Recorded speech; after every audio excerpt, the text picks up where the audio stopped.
السلام علیکم ورحمت الله. جاهد در عمل په نامه باندې داسې یو یتیمخانه ده.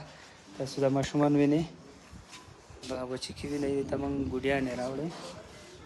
دغه د دې نوم څه وباسي؟ ستایش خو دا ده که نه؟ دا ښایستګۍ، دا ښایسته ده. نو دا دلته داسې فامیل ماشومان دي چې دی نه مور شته نه پلار شته. باور په خدای وکړئ چې چا دا کار روان کړی، څوک دا کار کوي، دا د صحابهو کار دی، دا د هغه خلکو کار دی چې الله ته ډېر قریب وي. دغه ماشومک تاسو وینئ، د ده لاسونه او خپې فلج دی. دې ورور باندې لاړې دا شیان بهیږي.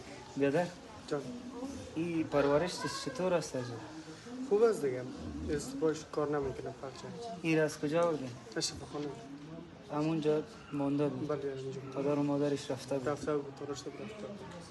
تاسو دا وګورئ، پلار او مور یې شفخانه کې پرېښی دی، پرورش داده. دغه بچیان تاسو ټول وینئ، دا دغه حل دی، خویندې دي، دغه ورونه دي. نو دلته داسې مریضان هم شته چې دې باندې چاپه راځي. دغه ورور دلته دی، هغه کاکا سترګې کار نه کوي، دغه بچي دلته ټول